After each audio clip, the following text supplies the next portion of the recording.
Ever heard the saying, "Don't set yourself on fire to keep someone else warm"? It's a powerful truth rooted in ancient Stoic wisdom, a reminder that kindness without balance can lead to self-destruction. In today's world, the rush to be seen as kind and selfless often pushes people to give more than they can afford. But at what cost? When kindness drains your energy, your resources, and your well-being, it stops being a virtue and becomes a slow path to ruin. Far too many end up feeling empty, unappreciated, and burned out, all because they gave too much of themselves. The wisdom of Stoicism offers a different path, a way to be generous without losing yourself. It's about practicing balanced kindness, enriching others' lives while protecting your own well-being. In this video, we'll explore how to set boundaries and transform your kindness into a strength, rather than a source of exhaustion. You'll learn how to give without losing, love without hurting, and support others without sacrificing your own identity. Join us as we uncover the fine line between generosity and self-preservation, guided by the timeless wisdom of Stoicism. Welcome to Virtual Stoic. Let's start. Number 1. Don't set yourself on fire to warm others. Kindness is a beautiful virtue, but when it's overdone, it can become a trap, one that Marcus Aurelius, the Stoic philosopher, warned us against. Imagine being the person who constantly rushes to help others, always saying yes, and never taking a step back. It feels noble at first, but what happens when you give so much of yourself that there's nothing left? You may find that you're always there for others, but when you need help, you look around and realize you're standing alone. It's the paradox of overextending yourself in the name of kindness. You give so much that you neglect your own needs, and eventually you run out of energy, resources, and emotional strength. This isn't kindness, it's a recipe for depletion. Marcus Aurelius would remind us that our first responsibility is to our own well-being. Without nurturing ourselves first, we can't genuinely offer anything to others. It's like the story of two neighboring gardeners. The first gardener carefully tends to their own plot, ensuring it receives the right amount of attention, resources, and care. As a result, their garden flourishes, providing them with not only personal joy, but also excess produce they can share with neighbors. On the other hand, the second gardener neglects their own garden to focus on helping others. They pour all their time and energy into tending to other people's gardens, only to see their own plot wilt. Without proper self-care, their garden yields little, and they are left feeling exhausted and unfulfilled. In their attempt to be helpful to others, they've depleted their own energy and resources, which ultimately harms everyone, including themselves. This analogy is a stark reminder to pause and reflect before rushing into action. Ask yourself, is this help sustainable? Am I taking care of my own needs first, or am I sacrificing my well-being for others? Stoicism teaches us the importance of setting healthy boundaries, of being generous and kind, but also practicing self-care. Remember, you can't pour from an empty cup. The Stoic approach to kindness is all about maintaining a balance. By preserving your own well-being, you can ensure that your kindness is both sustainable and impactful. When you take care of yourself, you'll have the strength to help others in a meaningful and enduring way, creating a life that is fulfilling for both you and those you wish to support. Number 2. Reciprocity has an expiration date. Generosity is a virtue that can enrich not only our lives, but also the lives of those around us. Yet, there's a subtle trap hidden within it. When generosity is offered without moderation, it can quickly become a source of frustration. Stoicism, the ancient philosophy that still resonates with us today, teaches an essential lesson about the limits of kindness. It's noble to offer help with an open heart, but what happens when we expect the same level of generosity in return? This mindset often leads us down a path of disappointment. Life has a way of reminding us that the good we do today may not be recognized tomorrow. This isn't a reflection of our worth or the value of our deeds. It's simply the natural ebb and flow of human memory and gratitude. Think of giving like planting a tree. You nurture it with the hope that one day it will offer shade or fruit. But nature follows its course. Storms come, droughts happen, and seasons change. Similarly, when we extend kindness, we must learn to detach from the expectation of an immediate return. The Stoics, particularly Epictetus, encourage us to focus on our actions, not their outcomes. There are things we can control and things we cannot. He wisely reminded us that the true joy of giving comes from the act itself, not from anticipating repayment. When we embrace this mindset, we shield ourselves from the sting of unmet expectations, allowing us to remain generous without feeling drained or taken advantage of. This doesn't mean we should close our hearts to others, but we must find balance. We need to recognize that the impact of our kindness is a reflection of our character, not a transaction. By doing so, we protect our peace of mind and cultivate a form of generosity that is self-sustaining, pure, and truly fulfilling. This Stoic principle encourages us to give freely but wisely. When we give without expectation, we ensure that our kindness enriches us regardless of how the world responds. So in your daily interactions, ask yourself, how can I apply the Stoic principle of giving without expectation? Consider a specific situation where you can offer kindness or support without seeking anything in return. And importantly, think about the practical steps you can take to ensure your generosity remains a source of personal fulfillment, not depletion. Number 3. Received requests have no limits. When we reflect on history, it's fascinating to see the extreme demands placed on royalty. Everything from dressing to personal hygiene was performed by attendants. Fast forward to today, and while the context has changed, people still have high expectations of us, often requesting favors that they could handle themselves. It's a modern-day version of the same dynamic, and this is where Stoicism offers invaluable wisdom. Stoicism doesn't encourage us to deny help, but it does teach us the importance of setting boundaries and embracing moderation. This ancient philosophy is like a guiding light, helping us navigate the constant barrage of requests and expectations while preserving our emotional well-being. It's about knowing when to help and when to say no, ensuring that in supporting others we don't lose ourselves in the process. Take, for instance, the story of a mother and her adult daughter in a small town. The mother, out of love, took care of her daughter to the point where she prevented her from taking on her own responsibilities. This dynamic continued until the mother's untimely death, which ironically sparked the daughter's independence. This story teaches us a crucial lesson. While our intentions may be pure, excessive support can inadvertently stifle growth.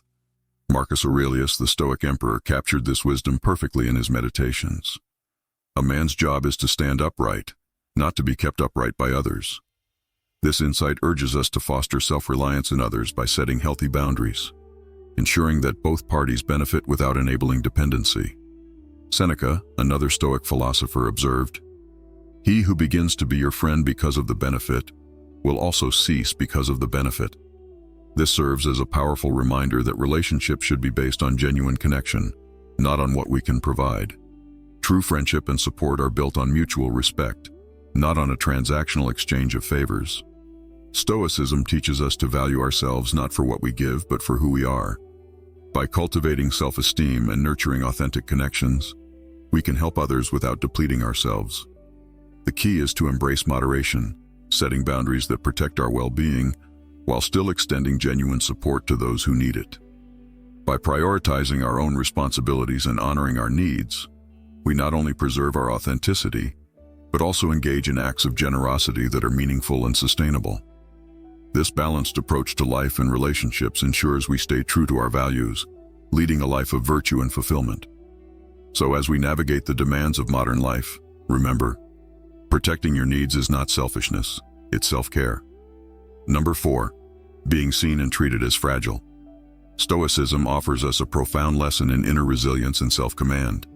It's about building a fortress within, strengthening our mental and emotional boundaries, mastering self-restraint, and drawing clear lines that define our personal space. But here's the paradox. Constantly bending over backward for others, while it may seem noble, can actually lead us to be perceived as fragile, weak, or even easily exploitable. When we don't set firm boundaries, we leave ourselves vulnerable. Our generosity, instead of being seen as a strength, becomes an opening for others to take advantage of us. Over time, this cycle of overextension and exploitation drains us, leaving us feeling undervalued, overburdened, and emotionally depleted. Yet the moment we begin to assertively say no, a transformation occurs. We stop being the go-to person for every request or demand, and instead, we start to command respect. This assertiveness is not just about rejecting others, it's about respecting ourselves. By setting clear limits on what we are willing to give, we communicate to others that our time and energy are valuable. This new stance fosters a mutual respect. Others begin to recognize that we value our well-being and deserve the same level of respect in return. Cicero, a renowned Stoic philosopher, captured this wisdom perfectly when he said, "What you think of yourself is much more important than what others think of you." Setting boundaries and practicing self-discipline doesn't just protect us. It also allows us to command the respect of those around us. The power of saying no is transformative. It's a declaration of self-worth, an affirmation that we will no longer be treated as fragile or disposable. Embrace this mantra, and you'll begin to see how it reshapes your relationships, fostering respect rooted in dignity and mutual understanding. However, embodying this change comes with its challenges. People who are used to having us as an always available helper may shift their expectations. While we might find ourselves sidelined during moments of celebration or joy, our role reduced to that of the eternal supporter. This is where the Stoic wisdom truly shines. The realization that those who only seek our help during tough times but exclude us during moments of leisure is a harsh but necessary lesson. It serves as a litmus test for discerning genuine relationships from opportunistic ones. This tough realization encourages us to evaluate the true value of our connections and teaches us to approach our relationships with discernment. Stoicism asks us to be mindful of whom we offer our time and energy to. Interestingly, setting boundaries, a core Stoic principle, not only improves our well-being, but enhances the quality of our relationships. It's a curious truth. When we respect ourselves enough to say no, we often gain more respect from others in return. This paradoxical effect underscores the transformative power of self-respect and the importance of being intentional about who we engage with. By embracing Stoic wisdom, we protect ourselves from burnout and emotional depletion, while cultivating relationships that are enriching, reciprocal, and truly supportive. So remember, being seen as fragile doesn't make you kinder or more loving. It simply opens the door for others to take advantage of your generosity. Protect your peace, set your boundaries, and watch as your relationships evolve into something more meaningful and fulfilling.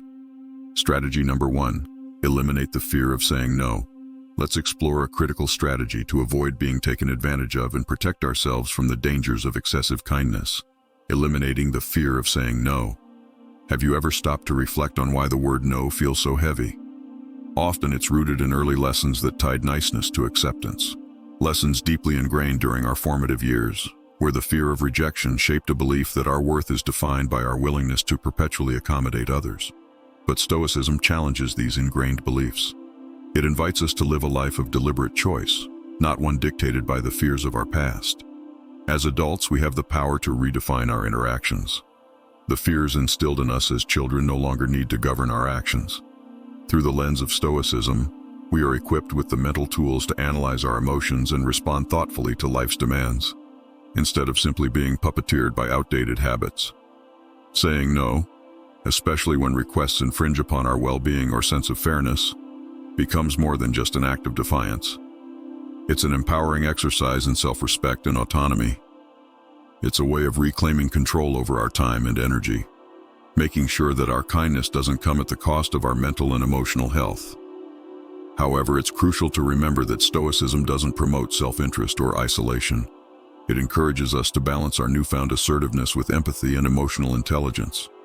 The goal is not to cut ourselves off from others, but to contribute positively without sacrificing ourselves in the process. By practicing emotional intelligence, we can discern when and how to help others in a way that's both sustainable and beneficial. Recognizing the genuine needs of others while staying mindful of our limits is a powerful demonstration of Stoic wisdom. It allows us to practice kindness that is both self-disciplined and compassionate, helping others without depleting ourselves. By doing so, we foster an environment where mutual respect and support can thrive. Strategy number 2, pay attention to your feelings. Stoicism encourages us to turn toward introspection and mindfulness, guiding us to examine our thoughts and emotions in depth. By fostering mental resilience, this ancient wisdom teaches us to become the guardians of our inner peace, especially in moments when we act out of generosity. True fulfillment from helping others should elevate our spirit, akin to the uplifting buoyancy of clouds. However, if we start feeling exhausted, irritated, or exploited, it's a sign to recalibrate. Recognizing these emotions isn't a form of self-deception. It's a courageous act of self-care. It means acknowledging that our contributions, though they come from a good place, may be slowly eroding our serenity. When we feel drained or resentful, it's important to stop and reflect. Are we giving too much? Have we allowed others to take more than is healthy for us?